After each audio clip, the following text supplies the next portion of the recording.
Hello, Joe Schmo here with the series on finding and renting your apartment.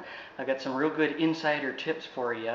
This is going to be one of the most important ones to start off with, and I apologize, this video will be just a little bit longer than most of them, but it's an important part. The first step when you're looking for a new apartment is definitely the budgeting of it. Now, for someone in the apartment industry, that budgeting word is almost a no-no. You won't find anyone that uses that word. One of the biggest deals, though, is figuring it out to start with. One of the reasons they won't ever use that word is they have a set price in mind.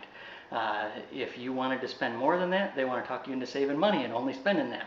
If you wanted to spend less than that, they want to talk you into, oh, this is a nice place, you want to spend that much. So it's very important before you start looking at even before you start looking online, figure out what you should spend on the apartment. A basic guideline is never spend more than about 2.5 times your monthly income on your monthly rent. But there's two problems that can happen when you don't budget ahead of time, and I see about 25% of the people that are shopping for apartments don't do this, so it's important.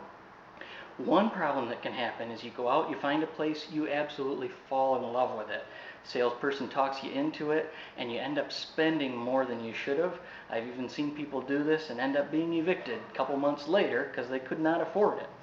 The other problem that can happen, and a lot of times people don't think about this, but what you can do is just because there's a couple of places at a lower price than other places are, people end up choosing those just because they're a lower price when they could have afforded way more, and they end up not being happy with the apartment, and they end up moving a year later.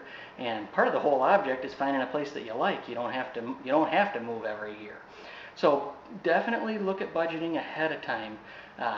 Might feel like a boring task, or it might feel like I want to get going, but definitely look at that first. And then for more insider tips, all you have to do is just let the next video start. I've got about 5 or 6 big tips for you that'll help you stay away from those crummy landlords. All right, happy hunting.